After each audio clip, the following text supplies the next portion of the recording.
memperkenalkan diri terlebih dahulu. Perkenalkan, saya Feby Dwi Fauzia dari absen 17 dan rekan saya Dewi Windiati dari absen 13. Saya Triana Yulas Tradisi dari absen 32.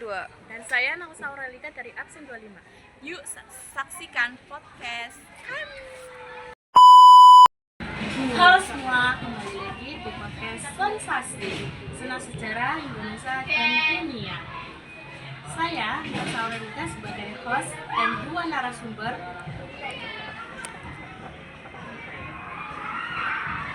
Di sini kita akan membahas demokrasi liberal.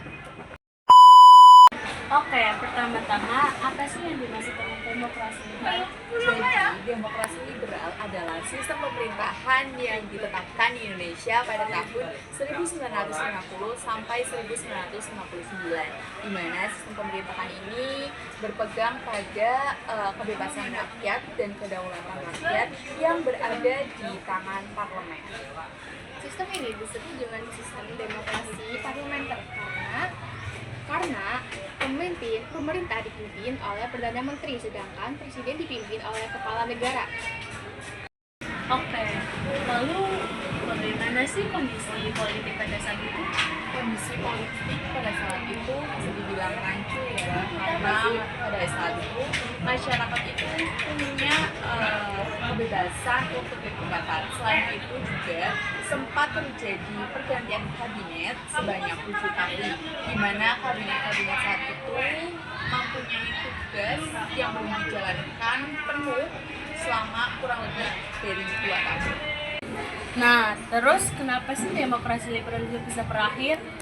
Sistem ini berakhir karena ketidakstabilan politik yang terus-menerus seringnya pergantian kabinet dan konflik antar partai membuat negara sulit maju. Akhirnya, Presiden Soekarno mengeluarkan dekret Presiden pada 5 Juli 1959 membubarkan konstituante dan kembali ke UUD 1945, menandai berakhirnya demokrasi liberal dan dimulainya masa demokrasi terpimpin.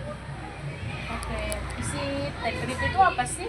Isi dekretnya itu nggak jauh dari pembubaran konstituante, berlakunya kembali UUD 1945 yang berarti tidak berlakunya lagi UUDS dan pembentukan MPRS serta DPAS dalam waktu yang sesingkat-singkatnya.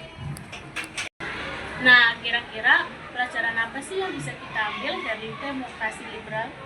Yang pertama, demokrasi harus disertai dengan stabilitas politik, bukan hanya kebebasan tanpa kontrol. Yang kedua, sistem multipartai harus diimbangi dengan budaya kompromi dan toleransi politik.